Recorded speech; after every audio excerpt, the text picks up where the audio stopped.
Ask Johnny a question. What's happening, team? Week number two of the question time. We got heaps of really good ones. Appreciate you sending it through, guys. Checking it off. We keep it anonymous so no one knows who's asking what. And let's kick it off with rolling for recovery. When's the best time to do it? Straight after, when cooling down the next day. This will be a bit cliche, but the best time to do it is when you got time, I think. Ideally, for me, I like to think you put it around training time because when you're at the gym, it's your time to train, and when you're outside of the gym, you're probably pretty time poor and you don't have time to do those things. So if you just allocated it as a minimum in your time in the gym, you would do it before you start your session to address any of the bumps and bruises and tightnesses that you're feeling, and then you could do it at the end as a part of a cooling down ritual. If you wanted to take it next level, you would set up some sort of daily ritual around it. You could incorporate that in with some sort of stretch routine, some sort of core or prehab or rehab that you're working on at the moment, and just allocate a 10 or 15-minute time period to it. But essentially, like all things, it just comes down to how much time you have. Foam rolling, I do think, is super important to incorporate into your recovery day because it is the poor man's massage, and it's certainly a lot easier to do some of that your own than it is to try and get to someone frequently to look after your own body, and helps you stay accountable to yourself as well. Now, what do we got here? I'm more curious. While I appreciate multiple factors determine the outcome of an athlete's progress, do you find people who work in jobs that are more sedentary have a better recovery from training than people who have physical jobs, e.g., accountant versus carpenter? I find that even though it seems like an obvious answer, sometimes the truth is not what you would think. Now, I'm definitely not a carpenter or labourer, and I've definitely not really had an office job, so I won't talk from my own experience, but I'll talk from my mate's experience, Terry. Terry talks about it a little bit when we had him on the podcast. He definitely finds it harder to maintain training whilst he has an active job. Background for him, he's a builder, very obviously hands-on with carrying, moving, and heavy things and stuff. For him, he factors that into his training and realizes he can't overdo it in the sessions because he does have an active job the next day where he is moving and moving a lot of stuff. He talks about sort of feeling a lot more cooked and fatigued as well, because he doesn't get to have a rest day the next day. The next day could be pouring concrete and moving that around. I think it can be a double-edged sword because someone with a sedentary job who doesn't set aside time for movement will also struggle because you're just sitting down, tightening up, bounding up, sitting in that same position the whole time. So if you do have an active labor intensive job, yep, it definitely affects it. You do need to take that consideration into your training. Or if what you do in work has something coming up like that, you need to talk to me about it as well. And then if you're a sedentary person who's just sitting in the office doing an office job, you need to consider the fact you are doing nothing and your body is getting tight. So you need to allocate time. I know guys and girls that I coach that allocate a stopwatch or a timer that goes off every hour or two, and it reminds them to either stand up, move around, or even do some prehab stuff that they have. Oops, sorry, I should have added. I wonder if people in sedentary jobs can perform better as an athlete as a result of more recovery. Or is this one factor that doesn't really matter? Yep, definitely. Cool. If the sedentary person does incorporate movement or looks after themselves, definitely. They have way less output to worry about during their day, and powerlifting will not take as much a toll on their body.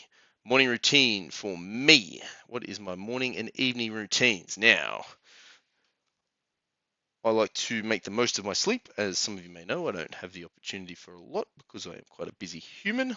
So my morning routine, if I am on a work day, that's typically a 5:15, 5:30 start, is I will wake up 20 minutes before I need to leave, brush my teeth, get some gear on, pack my bag, drive to work. Very straightforward. I have everything prepped the night before, so there's nothing in the morning I need to do other than make myself a coffee. Um, Nighttime routine, if I've got a morning where I'm not working, which is quite nice, I try to not be accountable to an alarm to wake me up if I can. Um, and then I like to be able to have a sit down breakfast and enjoy that with my family. Um, and try not to spend any time checking phones for social media, chats, or anything like that. And that time, have that time as a quiet time. Shutdown protocol. I strongly believe in not bringing any work home at night time if I can avoid it. So I make sure I have shut down the work side of things before I leave the gym. So that makes sure that my diary's been actioned, or if I haven't done the items that need to be done for the day, I've moved them to the next day or when I need to do them next. I find doing that and shutting down from the telephone itself ensures I'm not thinking about work when I get home and I can get to bed without my little brain going in overdrive. It's pretty straightforward. If I'm lucky enough to be home early enough, it's help Jay Lee put Kendra down, have some tea. We don't like to watch TV while we're having dinner. We like to spend that time together. And then it may be a episode of Seinfeld if we don't, is what we're watching at the moment, and then straight to bed after that. I do enjoy a cold shower, um, and I find that a great way to finish off before I go to bed. Highly recommend the cold shower to people. Ooh, here's a juicy one, pun intended. Is there an age for PEDs would be recommended to be able to continue increasing totals? The PED question. When would I recommend the use of it? Ooh, well, I definitely don't recommend it. However, I am pro-choice. So if you choose to have it, then that's good. So, but when would be the right time to do it? I think personally you are silly if you have not exhausted your basic human potential first. You have to have achieved your genetic possibility before you look to consider to supercharge yourself to get more. I mean that you've spent not just 1 year in the gym, you've spent many a year in the gym and you have pulled every inch of strength out of your body first before you start looking for extras. So it's not about an age thing, it'd be more of a training age thing and an individual time and experience. I think that would cover that. How do you get more balance? Ooh, might need to tell me that. You have family, multiple businesses. I struggle finding balance. Balance is also one I struggle with. Absolutely. I think I wrote a little blog about priorities versus sacrifice. I prioritize what's important at the time of the day or the week, and I run a very tight schedule, I guess, would be the way that I do it. My diary runs my life. Everything is in there. Everything is allocated to a time.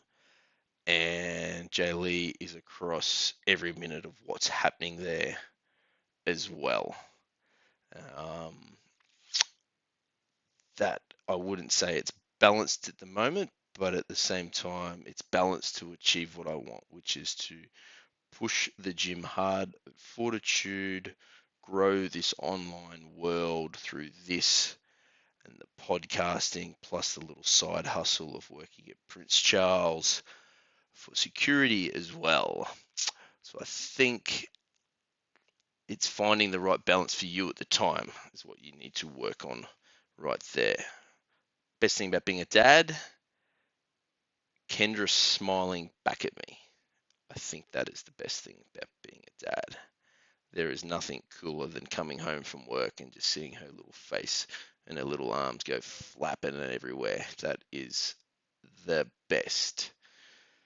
Gear. Ooh, more gear. Is gear an option you support? Would it help me getting the numbers I want to get faster than Natty Life?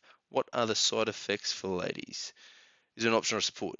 I support it as long as you have done a cost benefit analysis on it.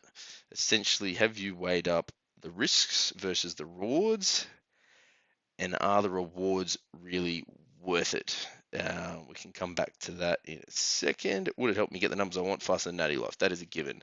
You use gear, you will get stronger faster. Very simple. Side effects for ladies, you are fucking with your hormones. There is no such thing as a safe gear usage protocols.